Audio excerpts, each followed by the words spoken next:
Reading has never really been cool, but why are men not reading fiction anymore? Hey, this is Blighted Pine Books, and today we're going to be doing something a little bit different. I'm going to be reading through an article that was recently published by the New York Times, which is titled, "Why Did the Novel Reading Man Disappear?"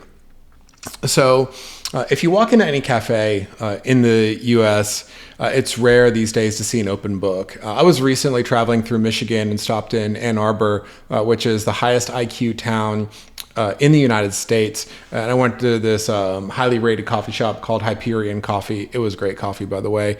But I did notice that there were a couple people in there that brought books with them, but the books were just sitting down on the countertop and they were scrolling through their cell phones. So I've noted that just in general, readership is down. We are highly distracted. The late comedian Bill Hicks, he has this great stand-up bit where he talks about how he was reading in a Waffle House and the waitress is totally dumbfounded as to why he would even bother reading a book. And I'm alone, I'm eating, and I'm reading a book, right? Waitress walks over to me. "Hey, what you reading for?" Sound like the weirdest question you've ever heard? Not what am I reading, but what am I reading for? And it's not like reading has ever been cool, right? Bringing books anywhere as a college student always felt a little bit like a nerdy thing to do. And as a teacher, it's incredibly rare to encounter a male student who celebrates reading. More often I hear, "Why would you read? I would never." So this article tries to get at the reasons why male readership, particularly with fiction, is down. It's published in June 25th of this year, 2025. And the New York Times reporter Joseph Bernstein examines why American men, by majority, are no longer reading fiction. So he opens this piece interviewing a gentleman named Yadon Israel, who is a 35-year-old editor at Simon & Schuster, who recently started a book club for men. And for the book club's first assignment, they were asked to bring their favorite work of fiction. He notes that some of the men just simply didn't do that. And one of them didn't even have any fiction at home. His entire home library was nonfiction.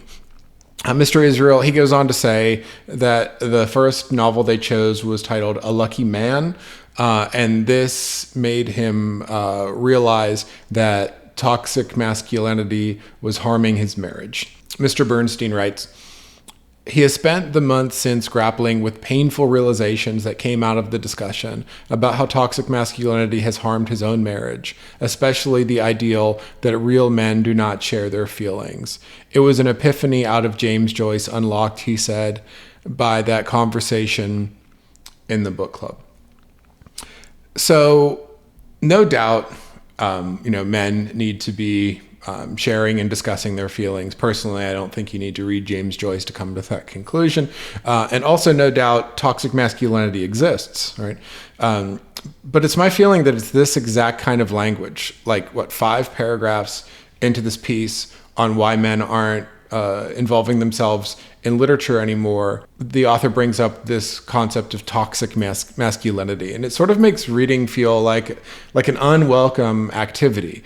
So when the cultural takeaway from a men's book club is that novels exist primarily to expose one's toxicity, reading stops feeling like an interesting form of discovery and curiosity and starts feeling more like scolding. Bernstein goes on to discuss how the decline in male readership is seen in various news outlets and social media, and links to a couple. And then he bizarrely takes shots at David Foster Wallace fans, calling them suspicious figures. And I've noted and even watched some YouTube videos recently about these red flag novel lists that apparently, if you go on a date with someone and they mention that they've read that book or happen to have a copy in their apartment, that you might want to reconsider your life choices about being around that person. And the Infinite Jest fan is very stereotypically labeled as a lit bro. And these people are considered to be obnoxious and pretentious because they don't truly engage with the novel's themes and content, but rather, I guess, just want to be seen in public with the book. These red flag novels consist of some of the greatest novels ever written. Fear and Loathing in Las Vegas by Hunter S. Thompson, one of my favorite writers. He invented an entire style of journalism, gonzo journalism. Lolita by Vladimir Nabokov. It is not an instruction manual. Ulysses by James Joyce. It's long and difficult. And of course, Infinite Jest by David Foster Wallace, which happens to be one of my favorite books.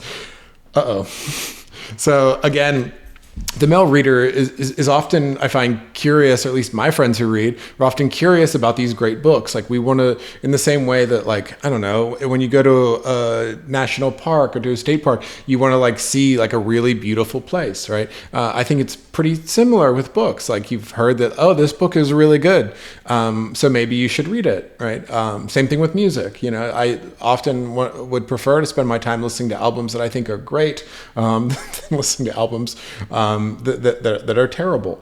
And so these books, they often explore, you know, somewhat serious stuff, you know, aspects of psychology or culture or language, philosophy, somewhat serious topics that are genuinely interesting to men and women, yet for some reason they're red flags. So when the culture begins criticizing men for their reading choices and telling them that they should toss their copy of On the Road into the trash can, right, or be prepared to be single forever, it creates a pretty toxic culture in itself. Next, Bernstein interviews a local bookshop owner who notes how that the few men that are actually in his store often enjoy works in translation, which are strangely categorized as Broaderist, and he links to a takedown of men who enjoy reading challenging modernist literature.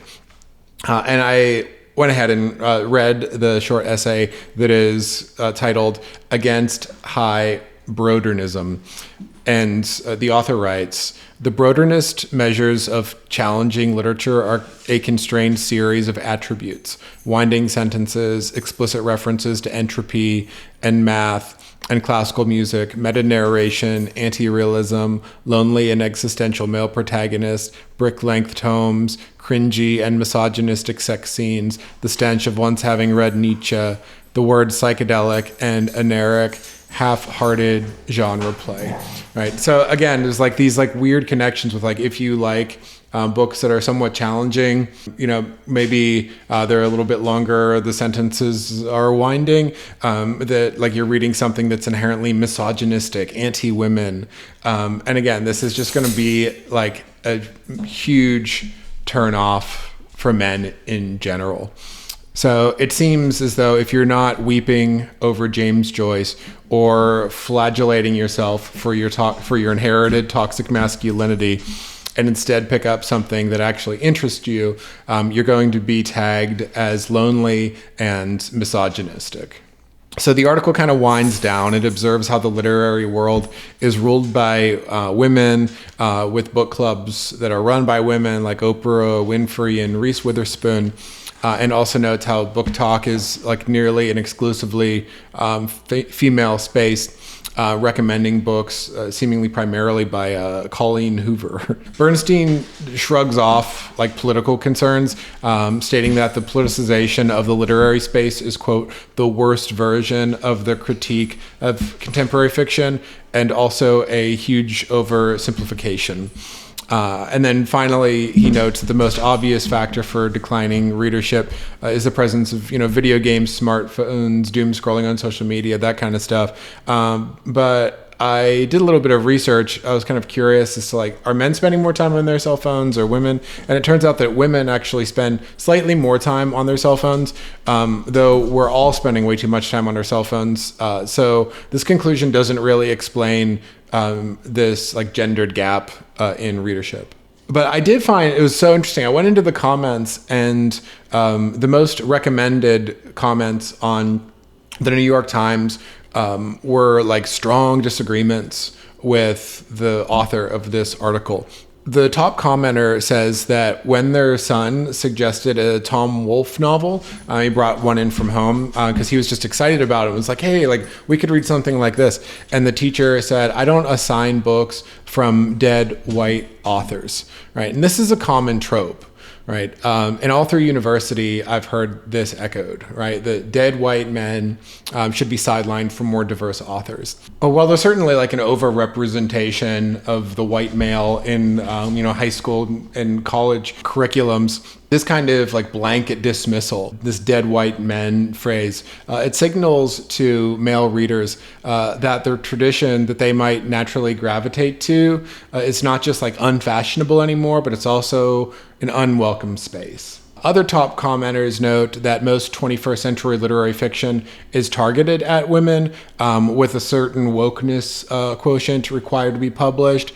And then there was another comment that was like the most scathing response, which said that we all know that the elephant in the room is the complete victory of politics over literature, and not just any politics, but an extremely narrow sermonizing brand of politics.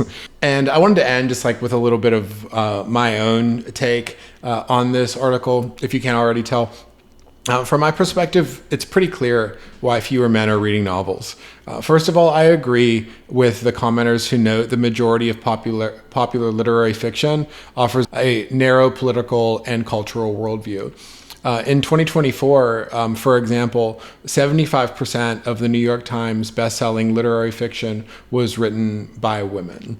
Additionally, what modern books do manage to attract the attention of male readers is now being pilloried as misogynistic broadernism, or lands him in some sort of red flag territory where he should be single forever if he wants to read Hunter S. Thompson. So if reading serious fiction is either a girls' club or a red flagged male performance, the result is predictable. Men stop showing up and the culture loses half of its readership. All right, so thanks for tuning in to my hot take on the declining male readership. Hopefully, if you're a man out there, don't be afraid to pick up any novel of your choice. Just make sure that nobody ever sees it.